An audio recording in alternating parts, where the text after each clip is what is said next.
আরে ভাই রে ভাই, এটা আমি কি দেখতেছি? গানটি শুনে তো আমার পুরা মাথা নষ্ট হয়ে গেল। কেন? আরে মামা, আমাদের দেশের সিঙ্গারগুলির চাইতে ছোট পর্দা ও বড় পর্দার অভিনেতা ও অভিনেত্রীরাই এখন ভালো গান গাইতে পারে। আমি তোমায় ভালোবাসি। আরে এরা কারা, কোত্থেকে এলো? আরে ওবায়দুল কাকু, এরা হচ্ছে আমাদের বাংলাদেশের সম্পদ। এরা দেশে আছে বলে বাংলা চলচ্চিত্র এখনো টিকে আছে। আর আপনার মতো এরা চোর না, কাউরে না বলে দেশ ছেড়ে পালিয়ে যাবে। 2025 সালে প্রচারিত ঈদের বিশেষ ইত্যাদিতে একটি গানে কণ্ঠ দিয়েছেন ছোট পর্দার জনপ্রিয় অভিনেত্রী জান্নাতুল সুমাইয়া হিমি। এই গানে আরও কণ্ঠ দিয়েছেন বড় পর্দার জনপ্রিয় অভিনেতা সিয়াম আহমেদ। আমি তোমায় ভালোবাসি।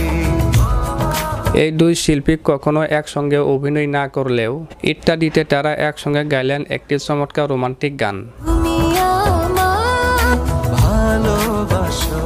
পেশাদার সঙ্গীত শিল্পী না হয়েও খুব চমৎকারভাবে এই গানটি গেয়েছেন এই দুই তারকা অভিনয় শিল্পী। আমি তোমায় ভালোবাসি। গানটির কথা লিখেছেন কবির বকুল, সুর ও সঙ্গীতায়োজন করেছেন ইমরান মাহমুদুল।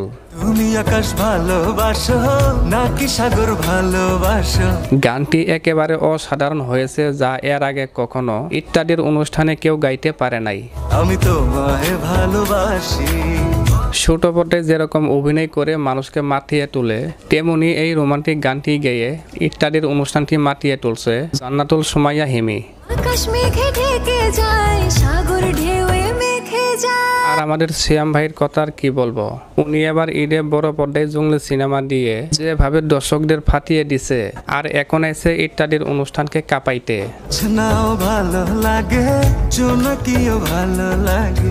এই গানটি শুনে অনেকেই কমেন্ট করছে সিয়াম ভাই ও হিমি আপুকে এই রোমান্টিক গানে একেবারে অসাধারণ লেগেছে।